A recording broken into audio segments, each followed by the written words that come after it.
these are the rates of change, daily rates of change of the number of cases. Well, this was lab confirmed. I'm actually doing it in terms of totals now. Okay, I'm doing it in terms of totals. When I add the rest of the world in, it's going to scare you.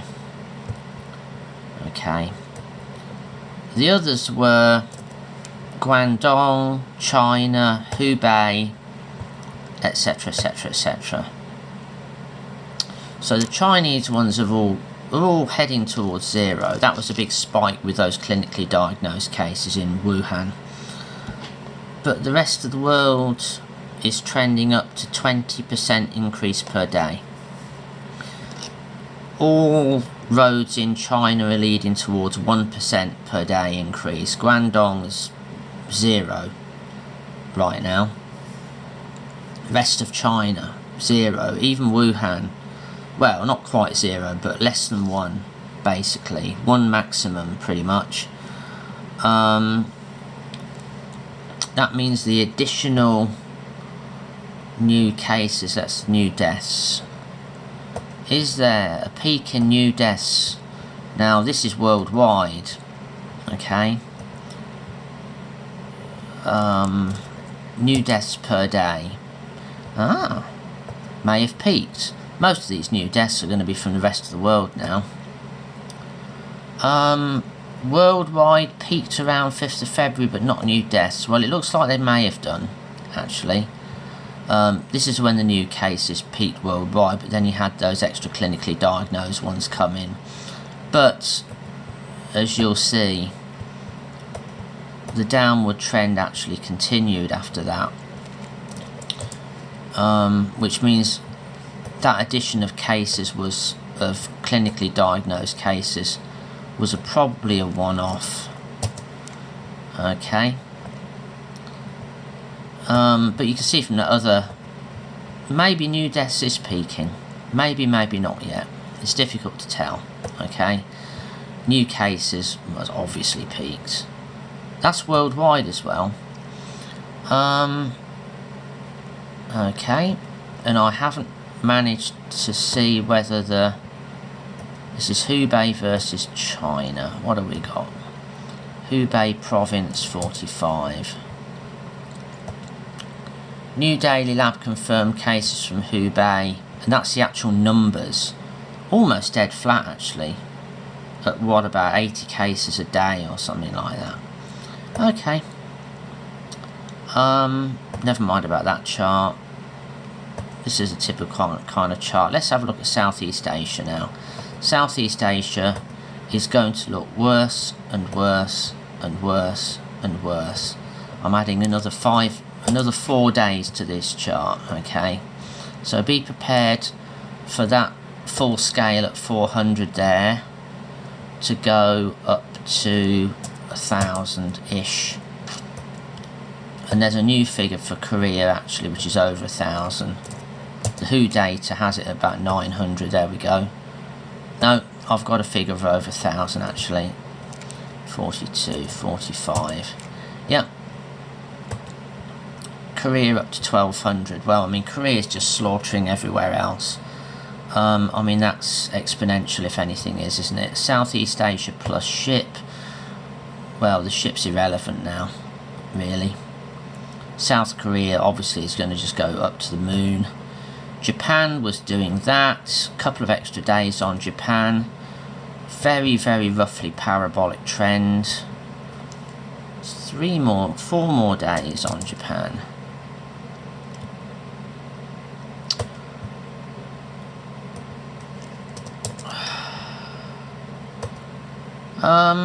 Well, see, you had this exponential rise here, and then it slowed down, but you've had more exponential rises. Now you're getting another S-curve. You get 1 S-curve, 2 S-curves, 3 S-curves on Japan. That's very similar to what happened with Singapore, actually.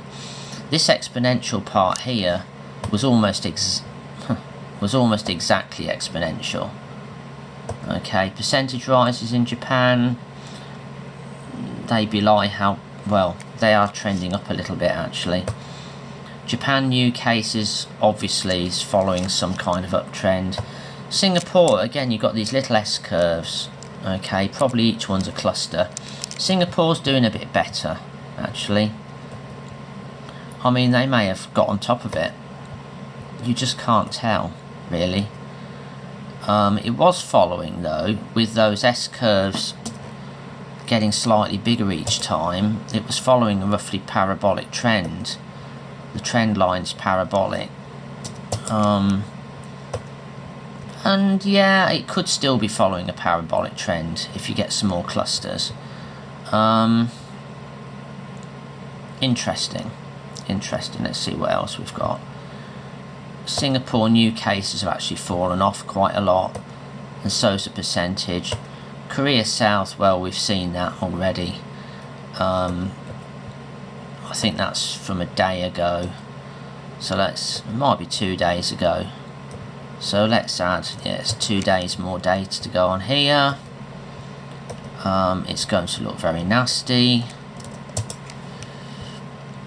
That's the new cases. The new cases went up exponential, and the total cases are obviously kind of exponential, as you can see there. So let's see what it looks like now, adding a couple of days to this one. 4 days to add to this one. I mean, these things aren't exactly exponential. That's why some of these models just really don't quite work. See, that may be more like a parabolic trend now. Let's see if a parabolic trend fits this data. It may or may not do. Yes, it does, you see. That's quite interesting. That might allow it. I might give you a more accurate forecast for the next few days than just going so this is the number of new cases every day. That's the total number of cases. Okay. That was another attempt at looking at the previous few days of South Korea as being exponential, and on a log chart it was almost exactly a straight line. Let's see if it's a straight line on a log chart now. Okay, go to data point 45. So I've got another 2 days data on this chart. Oops.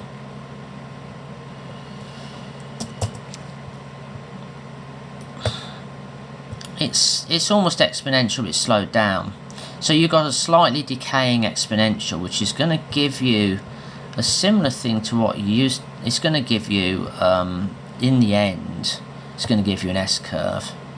Total case numbers, international conveyance, we needn't worry about that. That went exponential for a time. Okay. As you can see, on a log chart, it went exponential. From days 24 to from reports 24 to 28, and perhaps a bit further back, which is kind of about a week and a half ago. Okay, there's not really a great deal else. Let's have a look at the rest of the world. Let's have a look at the rest of the world cases. This is everything outside China. Okay. This is a log chart of the new rest of the world cases, and it's following a straight line, which means that the new cases are going up exponentially. And as you can see on this chart previously, the new rest of the world cases overtook the new China cases. The new rest of the world cases overtook the new China cases 2 days ago. Okay, they're the new China cases. They're the new world cases. Okay, the China ones in dotted line, and the new rest of world cases are those. Just overtaking the new China cases.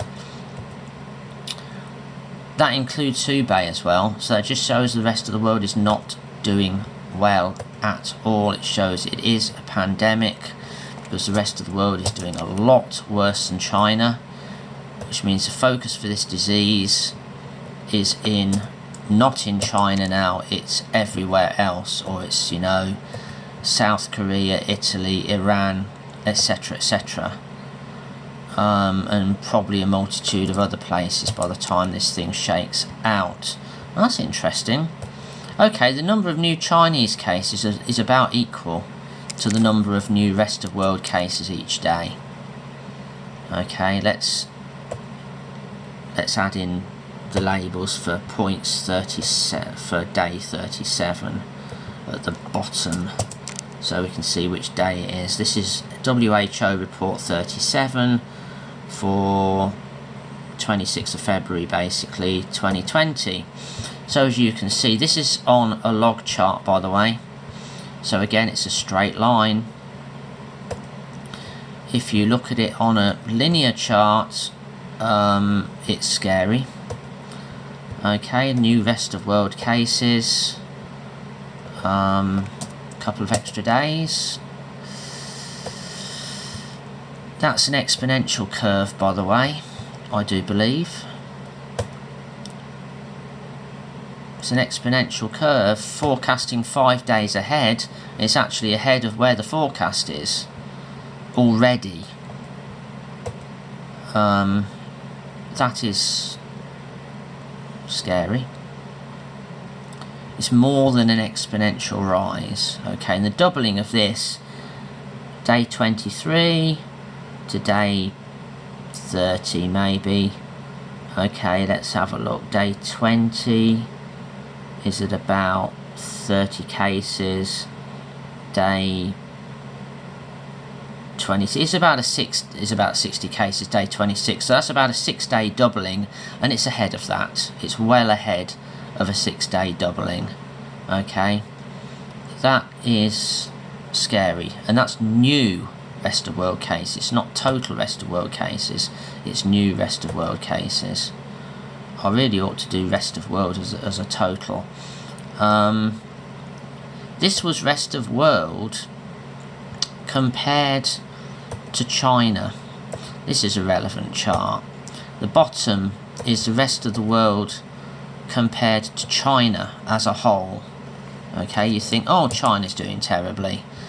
Well, actually the rest of the world is increasing very rapidly as a percentage of the total number of cases in the world. It's trebled recently, and as you can see, if you compare the rest of the world to China, it's gone from 1%, okay, that each line is 5, okay, so it's gone from about 1% to about 4%. If you compare the rest of the world to the other provinces of China without Wuhan and Hubei, the rest of the world was about 2.5 to 3%, well, I say 2.5 to 3%, okay, of the rest of the cases in China, which basically, you know, Guangdong, Beijing, Shanghai, Hong Kong, all of those, right? It was about 3%, and now it's 23%. Okay? So the share, if you take the rest of China, the rest of the world is exploding. So if you're to compare, you're safer in a Chinese city other than Wuhan than you are in the rest of the world. Okay? Because the share of the rest of the world compared to the rest of China has gone from 3% to 23%. It's gone up 7-fold in 2 weeks. Okay?